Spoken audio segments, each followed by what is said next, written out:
Genetics में Mendel ने जो मोनोहाइब्रिड क्रॉस और डाई हाइब्रिड क्रॉस के आधार पर जो नियम दिए थे, उन नियमों की चर्चा हमने की थी।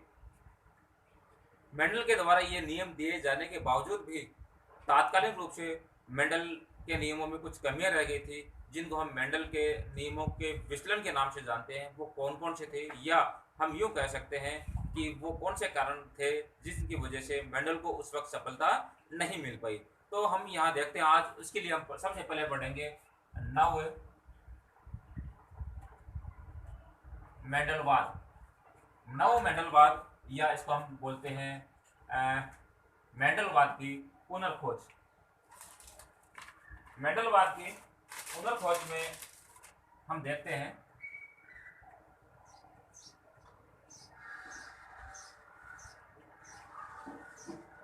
जैसा कि हमने पढ़ा है कि मेंडल का जन्म जो है वो 22 जुलाई 1822 को हुआ था, और उन्होंने जो है वो 1856 से लेकर के और 1865 तक जो है अपने जेनेटिक्स के, या हम यूँ कह सकते हैं कि मटर के पौधे के ऊपर उन्होंने जो अध्ययन किया था, और उसके बाद में 1884 में उनकी मृत्यु हो गई थी। और उनके द्वारा जो कार्य जो किया गया था उनके ऊपर उस वक्त विशेष रूप से ध्यान नहीं दिया गया, लेकिन फिर भी दूसरे अन्य जगह के जो वैज्ञानिक थे वो अपने अपने स्तर पर जो है वो कुछ प्रयोग करने में लगे हुए थे। और उन्हीं में से अपन देखते हैं सन 1900 की बात है कि अलग अलग देशों के 3 वैज्ञानिक जो एक दूसरे से अनभिज्ञ थे, उनमें से सबसे पहले हम कह सकते हैं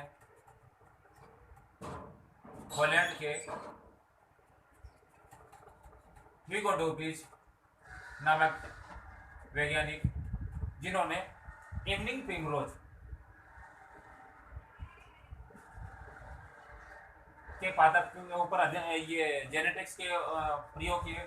इसके अलावा हम ये कह सकते हैं जर्मनी के वैज्ञानिक थे जिनका नाम था कॉल्ड कोरेंस। इन्होंने पृथक रूप से अपने एक्सपेरिमेंट किए और उन्होंने मक्का के पादप के ऊपर प्रयोग किए। और तीसरे जो थे वो थे ऑस्ट्रिया के, जिनको अपन कहते हैं शेरमो के नाम से भी जानते हैं। इनको बोलते हैं क्या बोलते हैं इनको, एरिक वॉन शेरमैक। इनको हम शेरमैक या शेरमार्क के नाम से जानते हैं। इन्होंने विभिन्न प्रकार के पुष्पीय पादपों के ऊपर जो है वो अध्ययन किया था, और इन्होंने जो अध्ययन किया और अपने जो रिजल्ट प्राप्त हुए, आश्चर्यजनक रूप से ये रिजल्ट वही थे जो आज से हम यूँ कह सकते हैं कि मेंडल ने अपने जो प्रयोग दिए थे उससे आज का मतलब सन 1900 से लगभग 34 वर्ष पहले जो मेंडल देख करके जा चुके जो नियम, वही रिजल्ट जो है वो इन तीनों वैज्ञानिकों को जो प्राप्त हुई। यानी हम यूँ कह सकते हैं कि 34 वर्ष का मतलब ये होगा 66 से और 19 के अंदर जो है वो 34 वर्ष का अंतर आ जाता है, क्योंकि 66 में उन्होंने जो है वो पादप संकरण के प्रयोग के नाम से वो एक्सपेरिमेंट उनके छपे थे। तो ये सेम वही रिजल्ट थे जो मेंडल आज से 34 वर्ष पहले है वो प्राप्त कर चुके थे। तो इन तीनों वैज्ञानिकों ने मेंडल के सम्मान में इनको जो है वो मेंडलवाद की पुनर्खोज या नव मेंडलवाद के नाम से ही जाना, और उनके सम्मान में ये जो नियम है वो और ज्यादा पुख्ता हो गए। अब हम यहाँ देखते हैं कि ये जो नियम जो 34 साल बाद में जो प्राप्त हुए, ये वही नियम थे जो मेंडल जो देख करके जा चुके थे। तो उस वक्त मेंडल को सफलता क्यों नहीं मिली, यानी हम यूँ कह सकते हैं कि उस वक्त मेंडल के नियमों में कहाँ विचलन या कहाँ कुछ कमियाँ प्राप्त हुई। हम यहाँ देखेंगे कि मेंडल के नियमों में विचलन, मेंडल के नियमों में अगर अपन विचलन देखते हैं तो उसका क्या कारण था। मेंडल के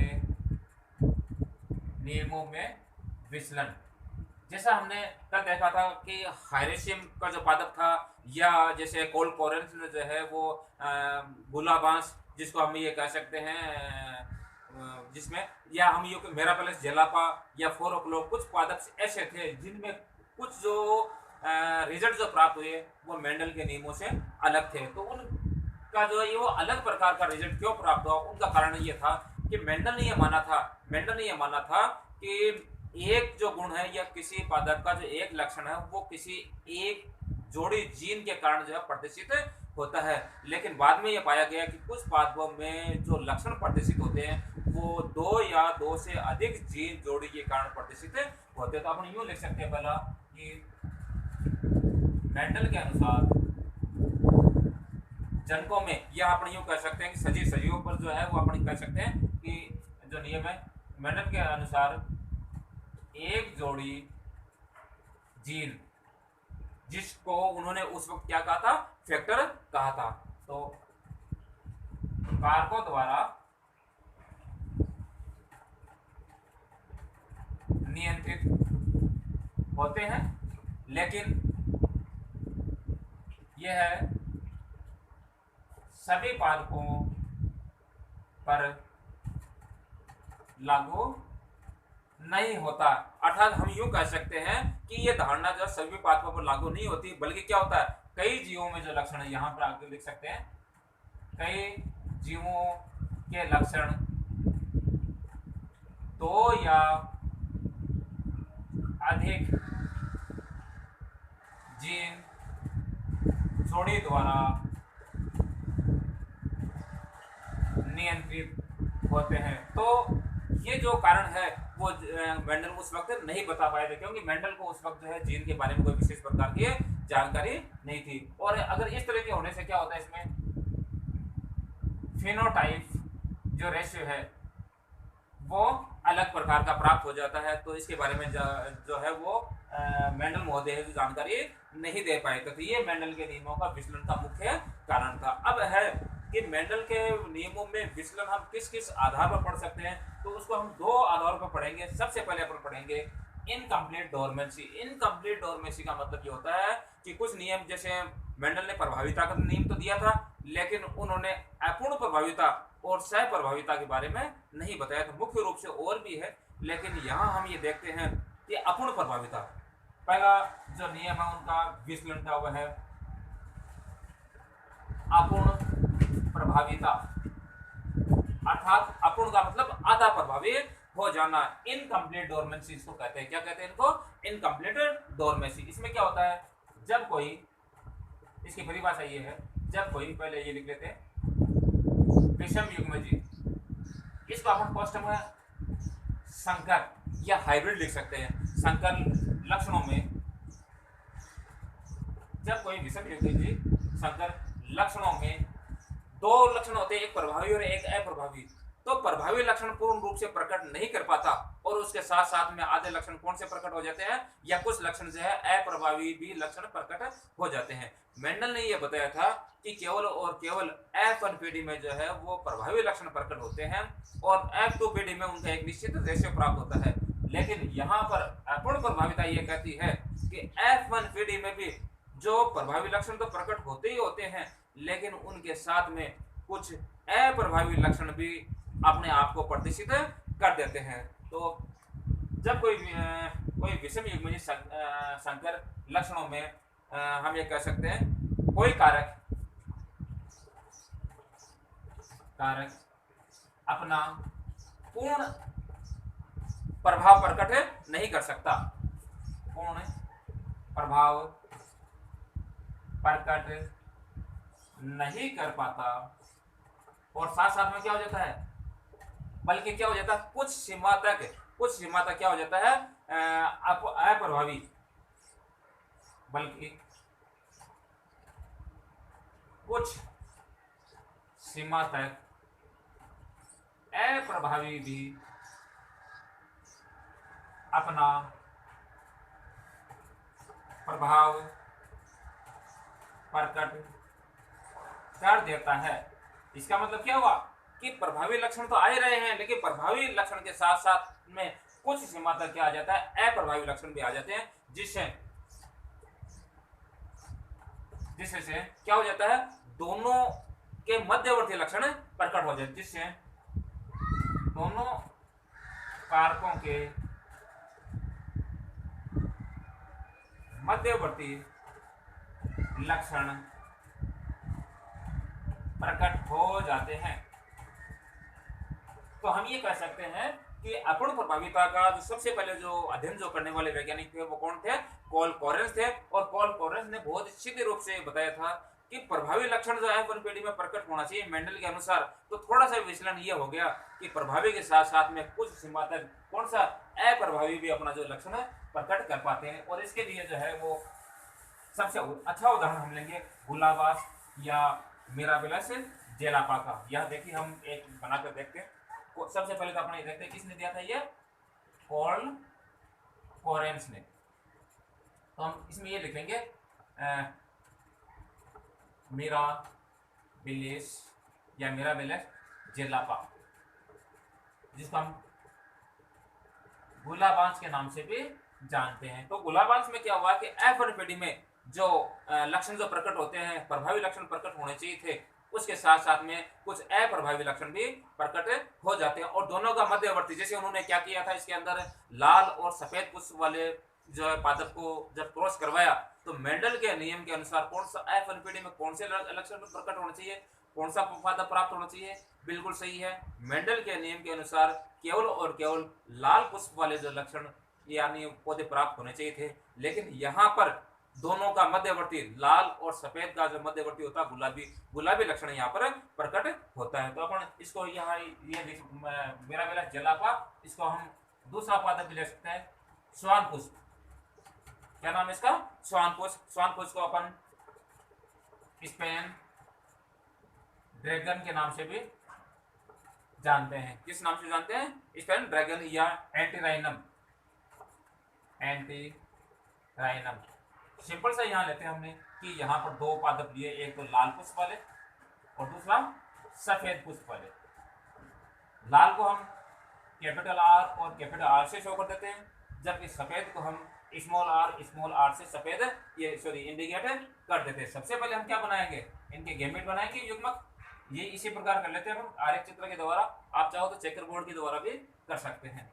तो यहाँ देखिए आर और यहाँ स्मॉल आर और स्मॉल आर, ठीक है। और यहाँ देखते हैं दोनों को जब क्रॉस करवाते हैं तो F1PD में हमें कौन सा प्राप्त होता है, कैपिटल आर और स्मॉल आर, ये प्राप्त होता है। शो करने में, दिखाई देने में हमें वैसा ही दिखाई दे रहा है जैसे मेंडल के नियम में हमें दिखाई देते हैं, यानी अशुद्ध लंबे, या हम यूँ कह सकते हैं कि इस पादप में देखें तो दिखाई देने में हमें ये दिखाई दे रहा है कि यह अशुद्ध लाल है, लेकिन अशुद्ध लाल नहीं। यहाँ F1PD की अगर अपन बातचीत करते हैं तो ये F1PD के अंदर ये अशुद्ध लाल ना होकर किस प्रकार का है, गुलाबी, यानी दोनों का क्या हो गया, दोनों का मध्यवर्ती यहाँ पर प्राप्त हो जाता है। अब ये जो गुलाबी जो पुष्प प्राप्त हो रहा है, इसमें हम आगे क्या करवाते हैं, स्वपरागण करवाते हैं। और स्वपरागण करवाते हैं तो देखिए गुलाबी और गुलाबी पुष्प को F2PD के लिए हम अगर क्रॉस यहाँ करवाते हैं तो यहाँ आपके पास में ये गुलाबी और ये गुलाबी, इन दोनों में हमने क्या करवाया, स्वनिषेचन करवाया। सबसे पहले हम इसका क्या प्राप्त करेंगे, वही हम इसके गैमेट प्राप्त करते हैं। तो कैपिटल आर स्मॉल आर और कैपिटल आर और स्मॉल आर। चाहो तो आप इसको आरेख चित्र से दर्शा सकते हो, या चाहो तो आप इसको जो है वो चेकर बोर्ड के द्वारा भी इसी प्रकार से आप दिखा सकते हो। इस प्रकार से ये देख लीजिए यहाँ पर, ठीक है। तो इसका जो आ गया आपके पास में आर और आर आपने यहाँ लिख लिया ये वाला, और इसका जो आपके पास में आ गया उसको आर और आर हम यहाँ लिख लेते हैं। क्रॉस करवाइए, कैपिटल आर और कैपिटल आर को करवाने पर कैपिटल आर और कैपिटल आर प्राप्त हो रहे हैं, कैपिटल आर और स्मॉल आर को प्राप्त करवाने पर कैपिटल आर और स्मॉल आर प्राप्त हो रहे हैं।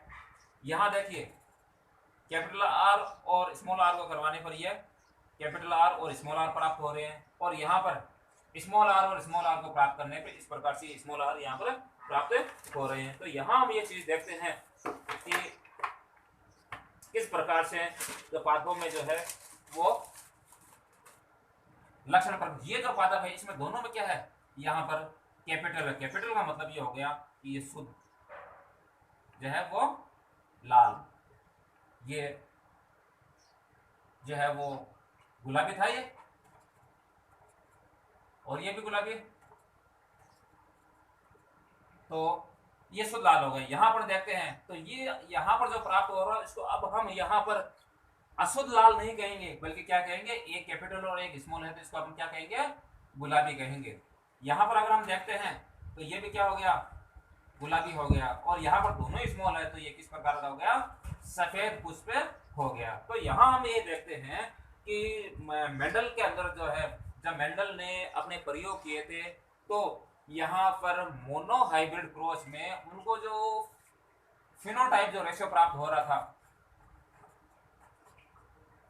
फिनोटाइप जो रेशियो प्राप्त हो रहा था वो आपने पढ़ा है क्या प्राप्त हुआ था, 3:1 प्राप्त हो रहा था। हमने इसी प्रकार से, या फिर हम देखते हैं कि यहाँ 3:1 प्राप्त हो रहा है, लेकिन यहाँ पर अगर हम देखते हैं तो यहाँ देखिए कितना है, शुद्ध लाल केवल एक है, 1:2:1।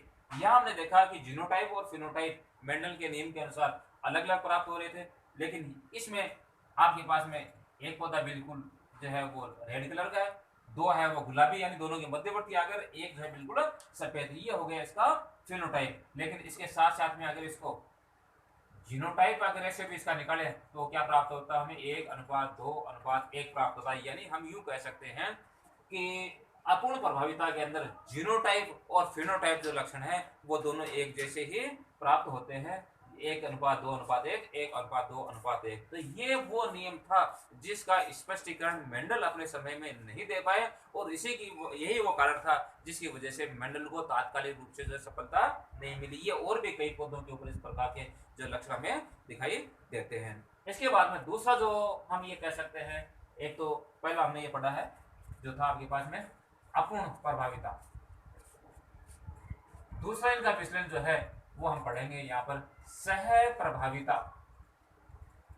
देखिए अपूर्ण प्रभाविता और सह प्रभाविता में इतना ही अंतर है कि अपूर्ण प्रभाविता में मुख्य रूप से तो है वो प्रभावी लक्षण प्रकट होता है, लेकिन साथ साथ में कुछ हद तक अप्रभावी लक्षण भी प्रकट हो जाता है, और उसकी वजह से जो संततियां प्राप्त होती है उनमें उन दोनों का मध्यवर्ती लक्षण, यानी जैसे लाल और सफेद का बीच का गुलाबी हो गया, तो उस प्रकार के जो है कैरेक्टर से प्राप्त होते हैं। लेकिन सह प्रभाविता में थोड़ा सा इससे अलग है। इसमें क्या होता है कि प्रभावी लक्षण के साथ साथ में अप्रभावी लक्षण भी दोनों प्रकट हो, दोनों अपना प्रभाव दिखाते हैं, लेकिन जो संततियां प्राप्त होती है वो न तो पूर्ण रूप से प्रभावी वाली होती है और न ही पूर्ण रूप से अप्रभावी वाली होती है। यानी हम ये कह सकते हैं कि ये दोनों का मध्यवर्ती न होकर के हम ये कह सकते हैं कि थोड़े थोड़े दोनों लक्षण अपना यहाँ दिखा सकते हैं। इसका सबसे उदाहरण हम हमारे जो गायों के अंदर आपने देखा होगा कि कुछ गाय जो होती है वो चितकबरी होती है, जिसको अपन रेयन के नाम से जानते हैं, तो उसके बारे में हम यहाँ ये चर्चा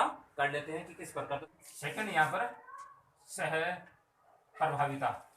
सह प्रभाविता का मतलब ये होता है कि जब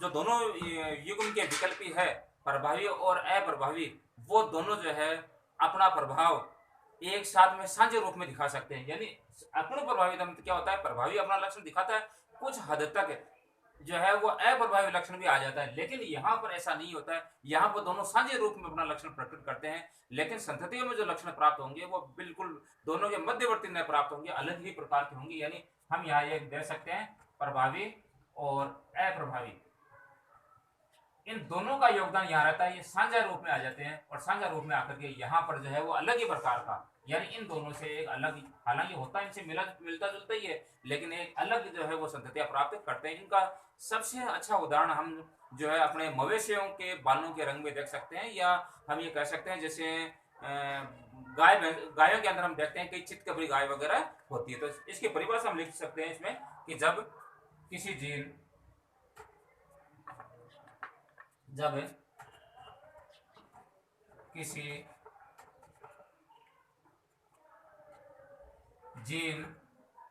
के विषम युग्मजीव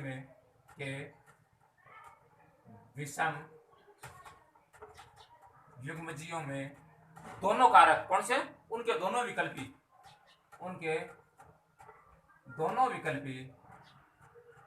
साझे रूप में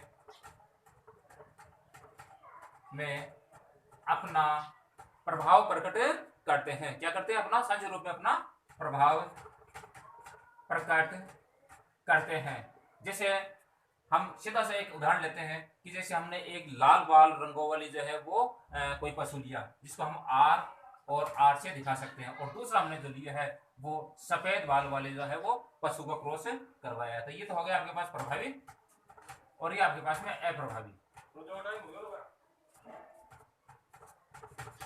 लाल रंग और ये सफेद रंग। अब इन दोनों को जब हम ये क्रॉस करवाते हैं तो आपको पता है कि सबसे पहले जो पीढ़ी जो प्राप्त होती है उसमें आपके पास में एक आर इधर से एक आर इधर से, यानी ये इस प्रकार के जो है वो पशु प्राप्त होते हैं, जिसको अपन बोलते हैं रेयन। क्या बोलेंगे इसको? रेयन या चितकबरे, इसको हम कहेंगे रेयन या चितकबरे।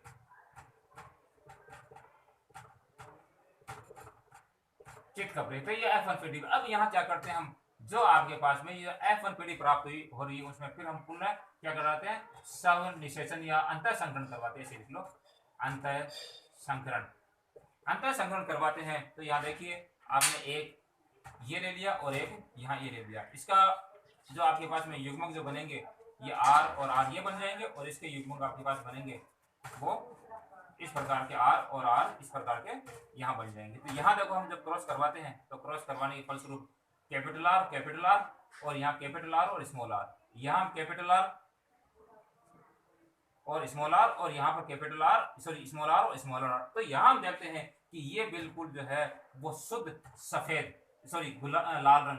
तो यहाँ पर जो है 25% शुद्ध लाल रंग, 50% जो है आपके पास है रेयन,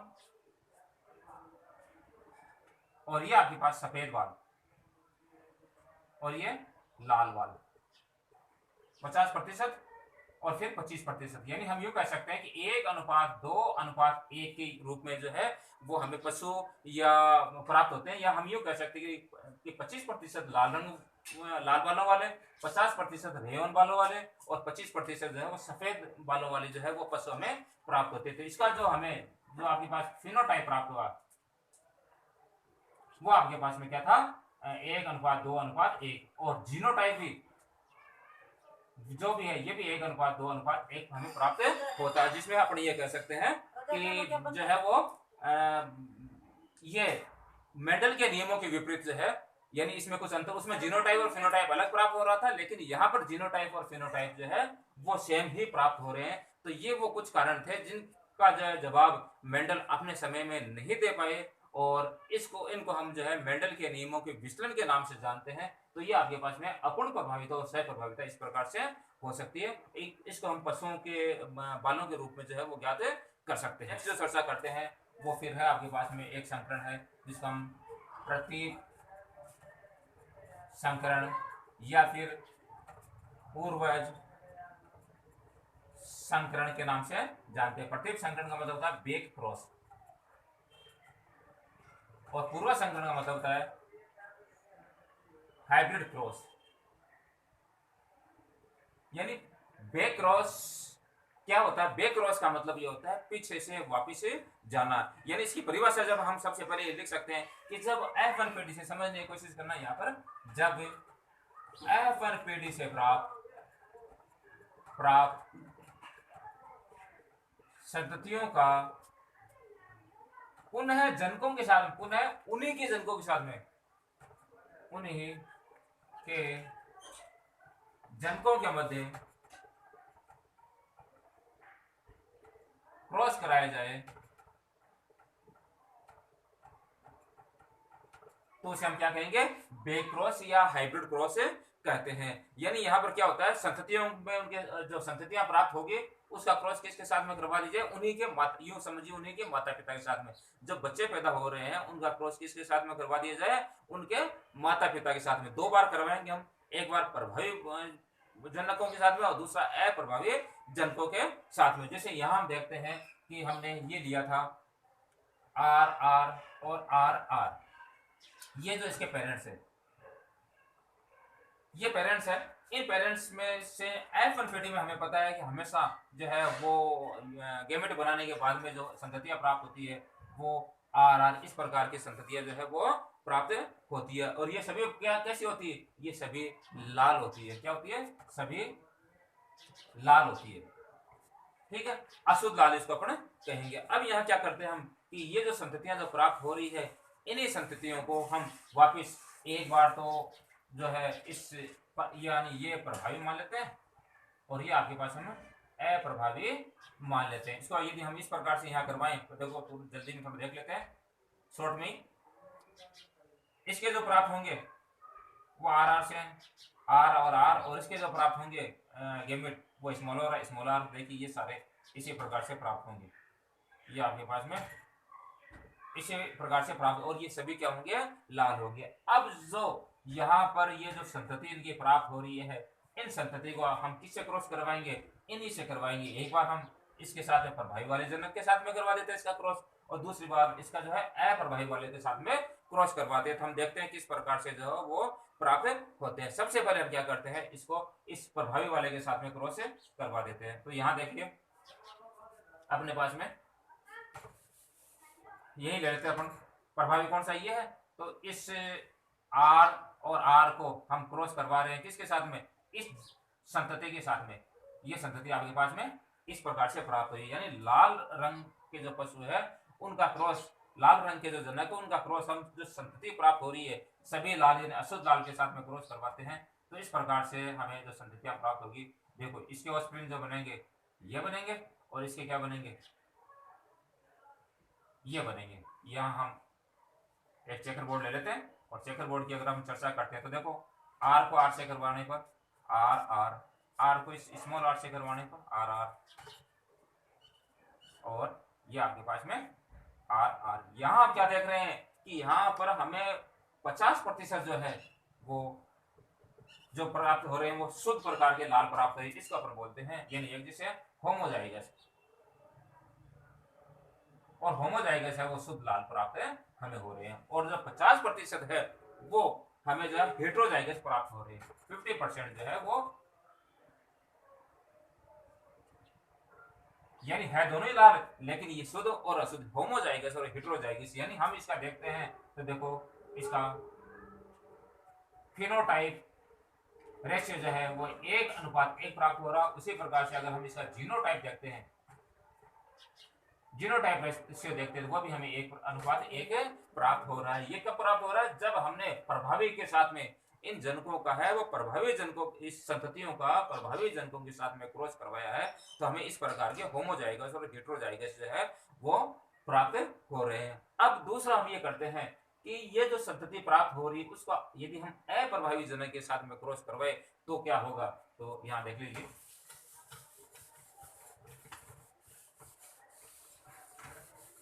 यहां हमने देखा था कि ये आपके पास में जो F1 में जो संतति प्राप्त हुई थी वह है आपके पास में अशुद्ध लाल, और इसका क्रॉस हमें करवाना है। इसका जो अप्रभावी जो कारक था कौन सा, आर आर जो जनक था वो यहाँ पर। तो ये अब ये दोनों पेरेंट्स की तरह काम करेंगे।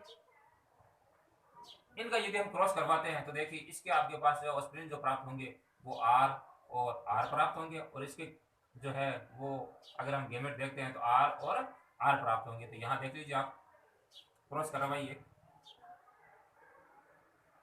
तो यहाँ ये R capital R small R, capital R small R, ये आपके पास में स्मॉल आर, और यहाँ पर भी हम देखते हैं स्मॉल आर और स्मॉल आर। तो हमें इस प्रकार के जो है वो संततियां यहाँ पर प्राप्त हो रही है। यहाँ पर भी हम वही देखते हैं कि इसके अंदर जो है देखो ये और ये एक जैसे हैं, यानी 50% जो प्राप्त हो रहे हैं वो आपके पास में कौन से प्राप्त हो रहे हैं, यहाँ देख तो हेट्रोजाइगस। तो यहाँ लिख रखा हमने हेट्रोजाइगस है, लाल है लेकिन हेट्रोजाइगस है, यानी जिसका अपन कह सकते हैं विषम युग्मजीव। तो ये 50% जो इसका हेट्रोजाइगस है, और यहाँ देखिए ये 50% है वो क्या है इसका होमोजाइगस। तो सेम वैसे के वैसे रेशियो ही यहाँ प्राप्त हो रहे हैं, ये आपके पास में हो गए होमोजाइगस। और यहाँ भी हम देखते हैं कि इनका जो जीनोटाइप है और फिनोटाइप है वो दोनों कौन कौन से प्राप्त हो रहे हैं, 50-50%, यानी 1:1 प्राप्त हो रहा है। जिस प्रकार से हमने यहाँ प्रभावी वाले के साथ में जो क्रॉस करवाया था तब हमने ये प्राप्त किया था। यहाँ हम देखते हैं इस प्रकार से जो है वो अनुपात हमें प्राप्त हो रहे थे। इसको तो हम बोलते हैं बैक क्रॉस या हाइब्रिड क्रॉस। अब इसके साथ साथ में एक आपके पास में यही हम लिख लेते हैं जिसको हम लिखेंगे टेस्ट क्रॉस। टेस्ट क्रॉस, तो टेस्ट क्रॉस क्या होता है, टेस्ट क्रॉस की परिभाषा हम सबसे पहले देख लेते हैं। जब F1 पीढ़ी से प्राप्त, यहाँ मैं लिख देता हूँ इसको मिटा करके, जब F1 पीढ़ी से प्राप्त शॉर्ट में, जब F1 पीढ़ी से प्राप्त क्या संतति, F1 पीढ़ी से प्राप्त संतति का क्रॉस, संतति का क्रॉस उसके, अब यहाँ ध्यान देने की बात है, उसमें यह था कि प्रभावी और अप्रभावी किसी भी जनक के साथ में करवा दिया जाए तो उसको हम बैक क्रॉस कहते हैं। लेकिन यहाँ पर हमें यह देखना है कि F1 पीढ़ी से प्राप्त संतति का क्रॉस उसके केवल जो है वो अप्रभावी जनक के साथ में क्रॉस करवाया जाता है, इसका क्रॉस उसके अप्रभावी जनक के साथ कराया जाता है तो उसको हम क्या कहेंगे, बैक, ये आपके पास टेस्ट क्रॉस कहेंगे, हिंदी में इसको बोलते हैं परीक्षण संकरण, यानी टेस्ट क्रॉस या परीक्षण करने के लिए इसमें ये करवाया जाता है। और इसमें क्या होता है, दोनों प्रकार के समजीवी जो है वो अनुप्राप प्राप्त होते हैं, यानी इसमें क्या होता है, दोनों प्रकार के समलक्षणी या समलक्षणी जीव प्राप्त होते हैं, समलक्षणी जीव प्राप्त होते हैं। और सेम वैसा ही हम देखते हैं कि जो हमने बे क्रॉस के अंदर जो अप्रभावी वाला ये था, इसका जो क्रॉस हमने इसकी संतति करवाया था, सेम वो का वही इसमें हमने क्या लिखा है कि F1 पीढ़ी से प्राप्त जो संतति थी वो क्या थी आपके पास में, ये थी आर, और इसका क्रॉस हमने किससे करवा दिया, इससे नहीं, वो सॉरी, प्रभावी से नहीं करवाना है, केवल और केवल किससे करवाना है, अप्रभावी से करवाना है। तो अप्रभावी जनक के साथ में करवाने पर इसमें भी हमें जो रेशो है वो 1:1, यानी जीनोटाइप और फेनोटाइप दोनों एक जैसे प्राप्त होते हैं। तो इस प्रकार का के क्रॉस का प्रयोग हम पौधों में समयुग्मजीव और विषमयुग्मजीव ज्ञात करने में करते हैं। किसमें करते हैं, समयुग्मजीव एवं विषमयुग्मजीव जो है उनको ज्ञात करने में करते हैं, यानी किसी अज्ञात संतति प्राप्त करने में इसका जो प्रयोग हमें करते हैं। नेक्स्ट जो लास्ट पॉइंट इसका ये रहेगा कि मेंडल ने जो अपने प्रयोग किए थे उनका हमारे दैनिक जीवन में क्या महत्व है, जिसको हम यहाँ चर्चा करेंगे। अच्छा, इससे पहले हम ये देख सकते हैं कि जो टेस्ट क्रॉस और बैक क्रॉस में हमने देखा है कि जो आपके पास में बैक क्रॉस है वो टेस्ट क्रॉस हो सकता है, बैक क्रॉस टेस्ट क्रॉस हो सकता है, हमने अभी उदाहरण लिया था। लेकिन टेस्ट क्रॉस जो है वो कभी जरूरी नहीं कि पूर्ण रूप से बैक क्रॉस से कोई टेस्ट क्रॉस जो बैक क्रॉस हो सकता है, लेकिन प्रभावी वाले के साथ में हम इसको नहीं जोड़ सकते। अब मेंडल के जो नियमों का जो महत्व है वो है, सबसे पहले है संकर ओज जिसको कहते हैं हाइब्रिड। संकर ओज क्या होता है, हाइब्रिड। तो हाइब्रिड की खोज, आज जो हम अधिक विकसित जीव जंतुओं के उत्पादों की हमने जो जातियां प्राप्त की है, हाइब्रिड जो सीड प्राप्त किए हैं, वो मेंडल के नियमों के आधार पर ही प्राप्त किए हैं। इसके बाद में नई जातियों का विकास, मेंडल के नियमों के आधार पर हमने नई जातियों का जो है विकास किया, क्योंकि जब हम इन संकरण करवाते हैं, क्रॉस करवाते हैं, तो कई नई जातियां बनती है। इसके बाद में आनुवंशिक बीमारियों की खोज, आनुवंशिक बीमारियों की खोज और उनका समाधान, यानी हमने जैसे जीन के बारे में अध्ययन किया है, हमने गुणसूत्र के बारे में अध्ययन किया है, तो उसके आधार पर क्या है कि हमें नई जो आनुवंशिक बीमारी जैसे हीमोफीलिया है, थैलेसीमिया, अन्य प्रकार की जो बीमारी है उनके बारे में ज्ञान भी प्राप्त हुआ है और उनका समाधान भी आज हम बायोटेक्नोलॉजी के माध्यम से कर रहे हैं। इसके बाद में अधिक उत्पादक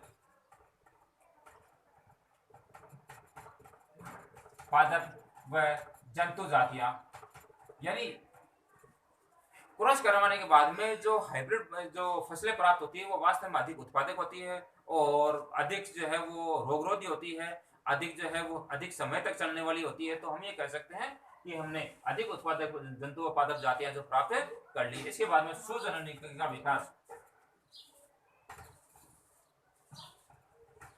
सुजननी की यानी अच्छे प्रकार की जो जातियां हैं वो हम किस प्रकार से प्राप्त करें, उसमें हम जो जीव जंतुओं की जो जातियां हैं उसमें हम किस प्रकार से सुधार कर पाए, ये इस सारी चीज़ों का जो ज्ञान है हमें इस मेंडलिज्म के माध्यम से ही जो प्राप्त हुआ है। और इसके अलावा हम ये कह सकते हैं कि मेंडल के नियमों के आधार पर ही हमने जो है वो एक पीढ़ी से दूसरी पीढ़ी में गुण जो जाते हैं उसके बारे में अध्ययन किया है, नई जातियाँ किस प्रकार से प्राप्त करें या फिर बीमारियों को किस प्रकार से समाधान करें, हम इन सब का जो पता है हमें इसी आधार पर चल पाया है। आज हम बायोटेक्नोलॉजी में के द्वारा मनुष्य में कितना सुधार कर पा रहे हैं, जीव जंतु में कितना सुधार कर पा रहे हैं, ये सारा मेंडलिज्म के द्वारा ही संभव हो पाया है। तो इस प्रकार से हम ये कह सकते हैं कि आज संपूर्ण जो जेनेटिक्स है वो पूर्ण रूप से जो है वो मेंडल के नियमों के ऊपर ही आधारित है और जो है इसके आधार पर जो है हम आगे के जो है निष्कर्ष या रिसर्च वगैरह करते आ रहे हैं।